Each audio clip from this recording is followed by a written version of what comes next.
باللہ من الشیطان الرجیم بسم اللہ الرحمن الرحیم یا ایہا الذین آمنوا کلوا من طیبات ما رزقناکم واشکروا للہ ان کنتم ایاہ تعبدون۔ سورۃ البقرہ کی آیت نمبر 172 میں اللہ تعالیٰ ارشاد فرماتے ہیں، اے ایمان والو، اللہ نے جو تمہیں رزق عطا فرمایا ہے اس میں سے پاکیزہ چیزیں کھاؤ اور اللہ کا شکر ادا کرو اگر تم اللہ کی عبادت کرتے ہو۔ اس سے پہلے اللہ تعالیٰ نے مشرکین کو خطاب کر کے فرمایا تھا کہ اللہ تعالیٰ نے جو چیزیں تم پر حلال کی ہیں ان کو حرام کیوں کرتے ہو۔ یہاں اللہ تعالیٰ اہل ایمان کو وہی بات ارشاد فرما رہے ہیں اور یہ سمجھا رہے ہیں کہ تم مشرکین کی پیروی کرتے ہوئے حلال کو حرام مت کرنا، لیکن ایک بات کا خیال رکھنا، یہ ساری نعمتیں تمہاری ہیں جو اللہ نے تمہیں دی ہیں، لیکن ان نعمتوں کو استعمال کرتے ہوئے تم یہ مت بھول جانا کہ اللہ کی عطا کردہ ہے، ان کو یہ نہ سمجھنا کہ تمہاری محنت سے حاصل ہوئی بھی ہیں، بلکہ اللہ کی عطا کردہ سمجھ کر اللہ کا شکر ادا کرتے رہنا۔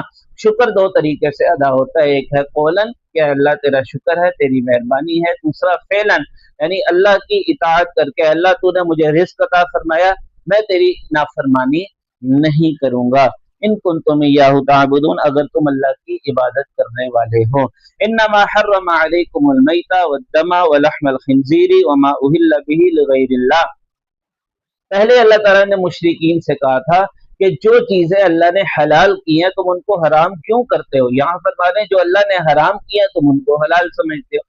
مثال کے طور پہ مردار ہے، مردار سے مراد وہ جانور جس کو کھانا تو حلال ہے لیکن ذبح کرنا اس کے لیے ضروری ہے، اگر اس کو ذبح کیے بغیر کھا لیا جائے تو اس کو میتہ کہا جاتا ہے، مردار کہا جاتا ہے۔ اللہ تعالیٰ مشرکین سے کہہ رہے ہیں کہ یہ مردار ہے، اللہ نے اس کو حرام قرار دیا ہے، تم اس کو حلال سمجھتے ہو، اس کو کھاتے ہو۔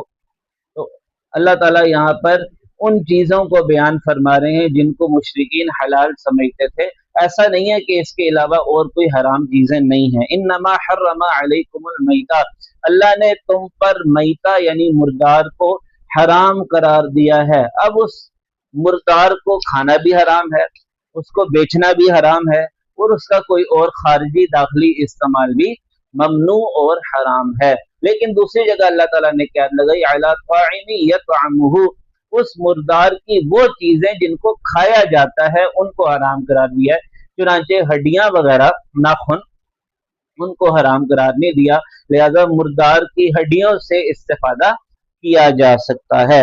دوسری چیز جس کو اللہ تعالیٰ حرام قرار دے رہے ہیں وہ دما، وہ ہے خون۔ خون کو پینا بھی حرام ہے، اس کا داخلی استعمال بھی حرام ہے اور اس کا خارجی استعمال بھی حرام ہے، اور اس کو بیچنا بھی حرام ہے۔ اب یہاں سوال پیدا ہوتا ہے کہ جو خون ڈونیٹ کیا جاتا ہے اس کا کیا حکم ہے؟ تو اس میں دو چیزیں ہیں۔ نمبر ایک یہ ہے کہ اگرچہ وہ خون حرام ہے، نجس ہے، لیکن چونکہ اس کو ڈونیٹ کرتے وقت جسم میں کوئی آپریشن نہیں کرنا پڑتا، کوئی چیر پھاڑ نہیں کرنی پڑتی، بلکہ دوسرے کو اس سے فائدہ ہوتا ہے، اس کی جان بچ جاتی ہے، اس لیے اس کو حلال قرار دیا گیا ہے۔ یہ ایسا ہی ہے جیسے ایک انسان کا دودھ دوسرے انسان کو دیا جاتا ہے اس کی غذائی ضرورت کے لیے، ایسے یہاں پر اگر کسی کی جان کو خطرہ ہو اور اس کو خون کی ضرورت ہو تو اس کو خون ڈونیٹ کیا جا سکتا ہے، کیونکہ یہاں پہ اس کا بچنا اور اس کا فائدہ ہونا یقینی ہوتا ہے، اس لیے خون ڈونیٹ کرنا جائز ہے۔ دوسری وجہ یہ ہے کہ یہاں پر اضطرار ہوتا ہے، یہاں مجبوری ہوتی ہے، اس لیے بھی خون ڈونیٹ کیا جاتا ہے۔ تو دونوں وجوہات کی بنا پر خون ڈونیٹ کرنا جائز ہے۔ اچھا، کون سا خون حرام ہے؟ یہاں پر تو صرف خون فرمایا، دوسری جگہ فرمایا دم مسفوح یعنی بہنے والا خون۔ اب جو خون جانور سے بہہ گیا ہے اس کو ذبح کرتے وقت، بعد میں گوشت کے اوپر جو خون لگا ہوا ہے وہ اگر آپ کے جسم کو لگ جاتا ہے، کپڑوں کو لگ جاتا ہے تو وہ ناپاک نہیں ہے، اس سے آپ کے کپڑے، آپ کا جسم ناپاک نہیں ہوگا۔ تیسری چیز جس کو حرام قرار دیا گیا وہ لحم الخنزیر، وہ ہے خنزیر کا گوشت، اللہ تعالیٰ نے اس کو حرام قرار دیا ہے، لہذا اس کا کوئی بھی استعمال جائز نہیں ہے۔ وما اہل به لغیر اللہ، اور جس کو اللہ کے غیر کے نام پر ذبح کیا جائے اس کو بھی اللہ تعالیٰ نے حرام قرار دیا ہے۔ اس کی تین صورتیں، ایک یہ ہے کہ اس کو ذبح کرتے وقت غیر اللہ کا نام لیا جائے، کسی بزرگ کا نام، کسی بت کا نام، کسی اور کا نام لیا جائے اور اسی سے تقرب حاصل کیا جائے، تو یہ سراسر حرام ہے، سب کا اس پر اتفاق ہے۔ دوسرا یہ ہے کہ اس پر نام تو اللہ کا لیا جا رہا ہے، لیکن نیت یہ ہے کہ کسی بزرگ کا قرب حاصل ہو جائے اور کسی بت کا قرب حاصل ہو جائے، تو یہ بھی حرام ہے، اس کو کھانا بھی حرام ہے، کسی کو دینا بھی حرام ہے، اس کو بیچنا بھی حرام ہے۔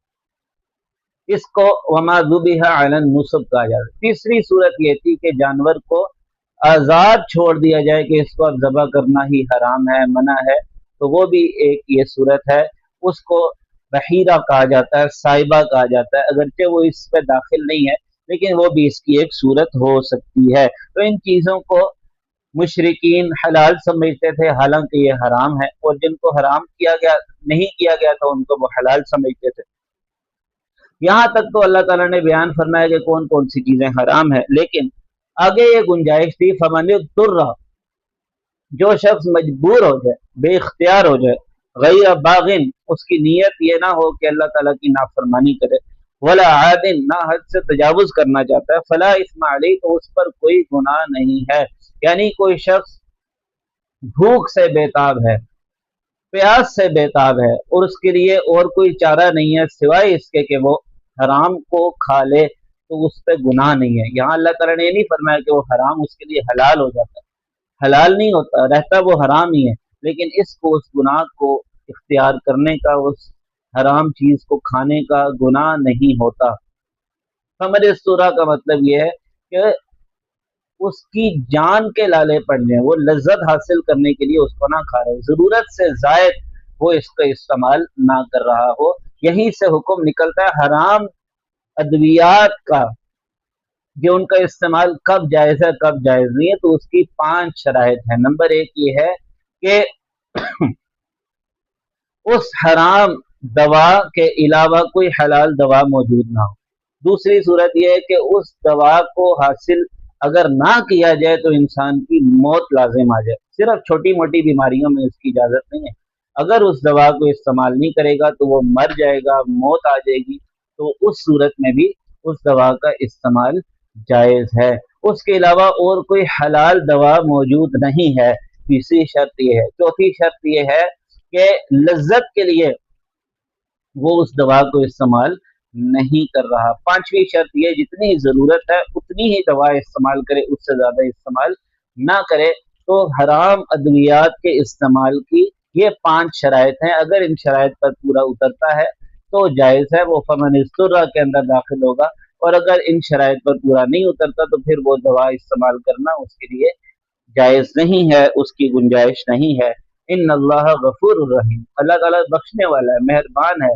اللہ تعالیٰ نے گنجائش رکھی ہے، اللہ تعالیٰ نے انسانوں کو مجبور نہیں کیا کہ ہر حال میں اپنی موت کو قبول کرتے ہوئے اور اپنی جان کا نذرانہ پیش کرتے ہوئے بھی تم نے حرام استعمال نہیں کرنا، ایسی بات نہیں ہے، بلکہ اگر کوئی مجبور ہے تو اللہ تعالیٰ نے اس کے لیے گنجائش رکھی ہے، کیونکہ اللہ تعالیٰ بہت مہربان ہے، اللہ تعالیٰ رحم کرنے والا ہے، اللہ تعالیٰ صرف اپنے بندوں کو آزمانا چاہتے ہیں، اللہ تعالیٰ اپنے بندوں کو عذاب میں نہیں ڈالنا چاہتے، اللہ تعالیٰ اپنے بندوں کو ان چیزوں کا مکلف نہیں بناتے جن کو وہ برداشت نہیں کر سکتے۔ اللہ تعالیٰ سے دعا ہے کہ وہ ہمیں شریعت مطہرہ کی خوبصورت چیزوں پر عمل کرنے کی توفیق عطا فرمائے، آمین یا رب العالمین۔